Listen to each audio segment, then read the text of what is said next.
Video में ऊर्जा global limited को डिस्कस करने जा रहे हैं। ऊर्जा ग्लोबल सिर्फ पावर सेक्टर से बिलोंग करने वाली कंपनी नहीं है, बल्कि पावर सेक्टर के अंदर देखेंगे तो ये रिन्यूएबल एनर्जी के सेक्टर में काम करते हुए कंपनी आपको देखेगी। और आपको पता है कि रिन्यूएबल एनर्जी का भविष्य आने वाले समय में क्या होने वाला है। इसलिए ऊर्जा ग्लोबल जैसी छोटी कंपनी को हम लोग दरकिनार करके नहीं चल सकते हैं।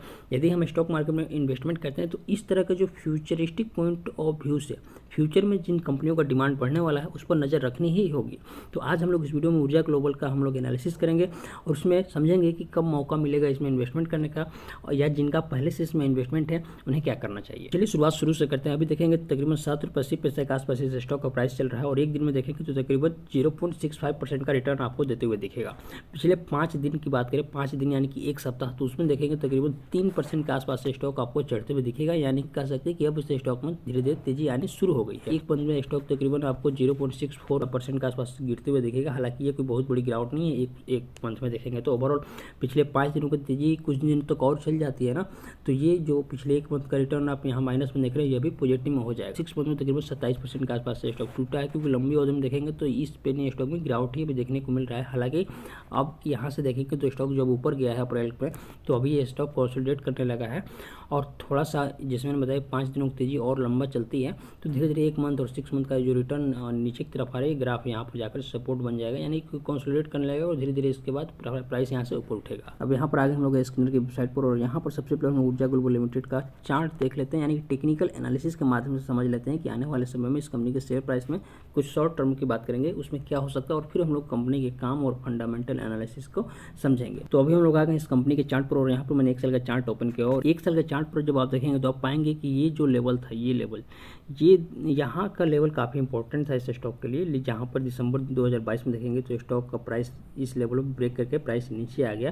हालांकि नीचे ज़्यादा नहीं आया और यहीं से फिर रिवर्स मारकर ऊपर गया और इसी लेवल के आसपास जहाँ से टूटा था वहाँ पर मतलब रेजिस्टेंस था, तो वहाँ पे ये कंसोलिडेट करने लगा और लेकिन सस्टेन नहीं कर पाया और फिर जनवरी में प्राइस नीचे आ गया और उसके बाद तो देखेंगे प्राइस क्या ज़बरदस्त नीचे आया। हालांकि अप्रैल में ही प्राइस फिर यहाँ से रिवर्स मारकर ऊपर उठा। यानी कि एक बात तो आपको समझ में आ गई कि इस स्टॉक में इतना पोटेंशियल है कि प्राइस भले नीचे आता है लेकिन ज़्यादा दिनों तक नीचे नहीं रहता और फिर रिवर्स मारकर प्राइस ऊपर की तरफ उठता है। तो अभी देखेंगे इतना नीचे आने के बाद यहाँ से प्राइस यहाँ तक आया, तकरीबन 9 रुपये के आसपास तक आया और अभी 8 रुपये से लेकर 7 रुपये इसी के बीच में स्टॉक आपको कंसोलिडेट करते हुए दिखेगा। अब इस स्टॉक में क्या हो सकता है कि जैसे ही ये स्टॉक कंसोलिडेशन से बाहर निकलेगा तुरंत इसको ब्रेक करके ऊपर निकलेगा और सबसे पहले 9 रुपये के लेवल तक तो आएगा ही आएगा, लेकिन 9 रुपये के आसपास देखेंगे कोई मेजर रेजिस्टेंस नहीं है, सीधे आएगा आपको 10 रुपये के आसपास। यानी कि ऊर्जा ग्लोबल कंपनी का शेयर प्राइस जो अभी 8 और 7 रुपये के बीच में घूम रहा है, जल्दी आपको 10 रुपये तक जाते हुए दिख सकता है।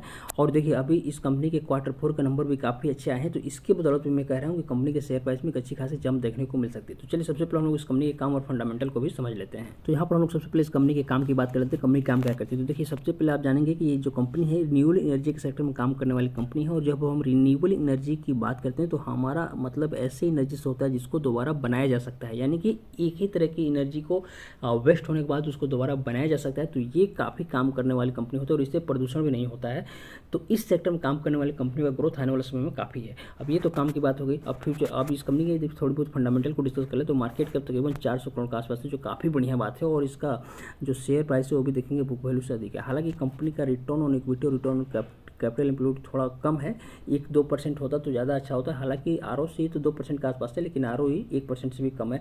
लेकिन जैसे मैंने बताया कि कंपनी के धीरे धीरे फंडामेंटल मजबूत हो रहे हैं तो आने वाले समय में ये भी बढ़ जाएगा। और यहाँ पर जब आप इस कंपनी के क्वार्टरली रिजल्ट देखेंगे तो आप पाएंगे इस कंपनी का जो सेल्स है मार्च क्वार्टर में, यानी कि Q4 में पिछले क्वार्टर के मुकाबले ज़्यादा हुआ है। और पिछले कुछ क्वार्टर में देखेंगे तो इस कंपनी का जो सेल्स है बढ़ा है। नेट प्रॉफिट देखेंगे तो नेट प्रॉफिट आपको कुछ खास जंप देखने को नहीं मिलेगा। मार्च क्वार्टर में देखेंगे तो सिर्फ 9 लाख का ही आपको यहाँ प्रॉफिट होते हुए दिखेगा और पिछले कुछ क्वार्टर में देखेंगे तो प्रॉफिट थोड़ा सा कम होते हुए आपको देखा है। इसका मतलब ये है कि कंपनी का सेल्स तो हो रहा है, लेकिन इस सेल्स से जो कंपनी को प्रॉफिट हो रहा है, प्रॉफिट रिन्यूएबल एनर्जी के सेक्टर में काम करने वाली कंपनियां होती हैं उनको खर्चा ज़्यादा लगता है, तो वो प्रॉफिट इसमें चला जा रहा है, इसलिए आपको प्रॉफिट यहाँ पर कम होते हुए दिखा है। लेकिन ये चिंता की बात नहीं, आप ये देखिए कि कंपनी का सेल्स बढ़ रहा है। जब कंपनी की कमाई हो रही है तो ओवरऑल प्रॉफिट होगा ही होगा। एक बार कंपनी को पूर्ण रूप से सस्टेन हो जाने दीजिए अपने क्षेत्र में, उसके बाद कंपनी का जो खर्चा है थोड़ा बहुत बचेगा तो प्रॉफिट में ही आएगा। ओवरऑल कंपनी अभी प्रॉफिट में, नेगेटिव में नहीं है। इसलिए मैं कह रहा हूँ ऊर्जा ग्लोबल एक छोटी सी कंपनी है और जिस तरीके से जिस सेक्टर में काम करते हैं और जिस तरीके से इस कंपनी का फंडामेंटल और ग्रोथ हो रहा है, आने वाले समय में ये कंपनी आपको एक अच्छा रिटर्न दे सकती है। तो आपके पोर्टफोलियो में ज़्यादा नहीं, थोड़ा सा ही स्टॉक होना ही चाहिए।